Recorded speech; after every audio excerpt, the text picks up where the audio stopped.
నాడు DSC ప్రకటించడంలో DSC విద్యార్థులు అల్లకొల్లం జరుగుతుంది. ప్రస్తుతం పాదయాత్రలో చేసినప్పుడు 26,000 పోస్టులు అని చెప్పి ఇప్పుడు కేవలం 6,100 పోస్టులు రిలీజ్ చేసినాడు. ప్రస్తుతం మన కలెక్టర్ ఆఫీస్ కాడ డిఎస్సి విద్యార్థులు ధర్నా చేస్తున్నాం. వాళ్ళని అడిగి తెలుసుకుందాం. చెప్పండి అన్న మీ సమస్యలని. సార్ నా పేరు పెద్దయ్య. నాది 2014లో బీఈడి ప్లస్ డిఈడి పీజీ పూర్తి చేసుకున్నాను. నేను ఇప్పటి వరకు కూడా మరి ఇక్కడే ఉండి చదువుకుంటున్నాను. నాకు 32 సంవత్సరాలు, ఇంకా 3 సంవత్సరాలు ఉంటే ఉద్యోగానికి కూడా అప్లై చేసుకోవడానికి కూడా అర్హత ఉండదు. కాబట్టి ఆయన అధికారంలోకి వచ్చి 5 సంవత్సరాలు గడుస్తూ ఉన్నది. కాబట్టి ఆనాడు ఏమన్నాడంటే 23,000 పోస్టులు ఖాళీగా ఉన్నాయని చెప్పారు. అయితే ఇప్పుడు మాత్రం 6,100 మాత్రమే డిఎస్సి నోటిఫికేషన్ ఇచ్చినారు. మరి అది కూడా ఎలా చేశారంటే సార్, టెట్ ప్లస్ డిఎస్సి మరి ఏమంటే 10 రోజుల సమయం ఇచ్చి ఎగ్జామ్ రాయమంటే ఇది ఎంతవరకు న్యాయమని మేము తెలియజేస్తున్నాం సార్. గతంలో డిఎస్సి టెట్ కలిపి ఇవ్వలేదా సార్? గతంలో డిఎస్సి టెట్ అనేటువంటి ప్రస్తావన లేదు, ఓన్లీ డిఎస్సి మాత్రమే ఉన్నది. మరి కొంతకాలంగా టెట్ ప్లస్ డిఎస్సి కలిపి పెట్టారు. మరి టెట్ డిఎస్సి 2 డివైడ్ చేశారు. మరి ఈయన ఏం చేస్తున్నా అంటే టెట్ ఒకసారి డిఎస్సి ఒకసారి. కారణం ఏమిటంటే కమిషన్లకు కకృతిపడి వచ్చేటువంటి అప్లికేషన్ల యొక్క ఫీజుకి కకృతిపడి మాత్రమే ఈ పని చేస్తున్నారని మేము తెలియజేస్తున్నాం సార్. తెలంగాణ, ఒరిస్సా అనేది ఏపీలో ఎలక్షన్లో కోడ్ ఉంది కదా, ఇప్పుడు ఈ ఎగ్జామ్స్ నడుపుతారని మీరు అనుకుంటున్నారా సార్? అది మనం ఎంతవరకు ఇది హాస్యాస్పదం సార్.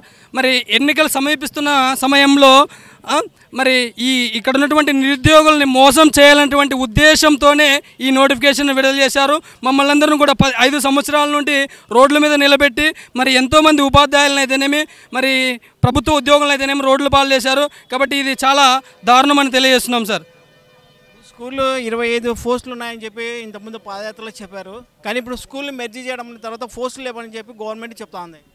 అదే సార్, ఉన్నదాన్ని ఒకే దాంట్లో తీసుకొని పెట్టి మరి పోస్టులు లేవంటే ఇది ఎంతవరకు సమాజం మరి. కాబట్టి ఫస్ట్ నుంచి థర్డ్ వరకు ఒక సెక్షన్ అంట, మరి 4th నుంచి 10th వరకు ఒక సెక్షన్ అంట. మరి అన్ని సబ్జెక్టులు ఒకే ఉపాధ్యాయుడే బోధించాలంట. మరి ఇది ఎంతవరకు సమాజమో, మరి చదువు పట్ల ఎంతవరకు ఆయనకి స్పష్టత ఉందో మన మంత్రి చెప్తున్నాడు, బొత్స సత్యనారాయణ గారు. ఆయన మున్సిపల్ శాఖ మంత్రి ఉంటే తీసుకొచ్చి ఎడ్యుకేషన్లో వేసినారు. కాబట్టి చెత్తని విద్యని రెండింటిని ఏకం చేసినటువంటి ఘనత మన ముఖ్యమంత్రి గారికే దక్కుతుంది సార్.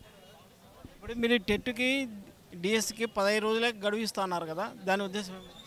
అదే సార్, మేము ఏం చెప్తున్నామంటే టెట్కి ప్లస్ ఖచ్చితంగా ఒక 3 నెలల సమయం ఇవ్వాలి, డిఎస్సికి ఒక 3 నెలల సమయం ఇవ్వాలి. ఇది ఖచ్చితంగా 6 నెలల ప్రాసెస్ సార్. కాబట్టి ఈయన ఏం చేస్తున్నాడంటే 45 రోజులనే రెండు రాయండి. కాబట్టి ఇలాంటి ఒత్తిడి పెట్టడం ద్వారా అనేక మంది అభ్యర్థులు కూడా ఎంతో ఒత్తిడికి లోనై మరి ఆత్మస్థైర్యాన్ని కోల్పోయి హార్ట్ అటాక్ వచ్చేటువంటి సందర్భం ఇది. కాబట్టి ఆయన గుర్తుంచుకోవాలి, ఖచ్చితంగా ఏ ఎగ్జామ్ పెట్టినా కూడా 3 నెలల సమయం ఇవ్వాలని మేము డిమాండ్ చేస్తున్నాం సార్. ఇప్పుడు 3 నెలల్లో మీరు డిమాండ్ చేయడం వల్ల రాబోయే ఎలక్షన్లకు ఇంకా 2 months ఉంది కదా, ఎలక్షన్లు కూడా వస్తుంది కదా. ఆయనకు తెలుసు సార్ ఈ డిఎస్సి రద్దు అవుతాయనేటువంటి ఉద్దేశంతోనే. ఎందుకంటే మరి నెక్స్ట్ వచ్చేటప్పుడు నేను డిఎస్సి నోటిఫికేషన్ విడుదల చేశాను, కానీ మీ యొక్క కోరిక మేరకు నేను దాన్ని రద్దు చేశాననేటువంటి మెప్పు పొందడానికి మాత్రమే ఆయన ఇక్కడ డిఎస్సి నోటిఫికేషన్ విడుదల చేసినట్లు ఇదంతా డ్రామా చేస్తున్నారు సార్.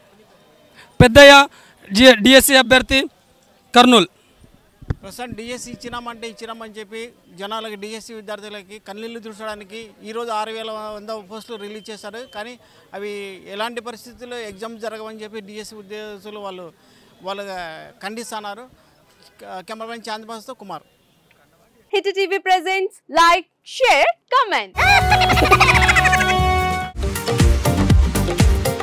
టీవీ వాళ్ళకు కూడా నేను ఒక సర్ప్రైజ్ ఇద్దాం అనుకుంటున్నాను. మీరు మాత్రమే జెస్సీ ఎందుకు అయ్యారు? ఇలాంటి అమ్మాయిలకి పిలవడానికి బాగుంటుంది. చందు సాయికి like you and have a జనాలకి ఒక పేరు నచ్చిందంటే దీనికి ఒక ప్రాసెస్ ఉంటుంది. ఎందుకు ప్రాసెస్? డైరెక్ట్‌గా వెళ్ళిపోదాం. ఏదైనా ఒకటి మర్చిపోయినావా నువ్వు? మర్చిపోయినా మేడం. ఏం మర్చిపోయావు? నా గుండె. ఏదో ఆ టైంకి మన సుడి బాగుంటే ఎవరన్నా చూపిస్తే రాయగలం. కానీ డోర్ టు డోర్ సేల్స్ చేసేవాళ్ళు. శారీ వస్తుంది, శారీలో వెనకాల కట్టుకుని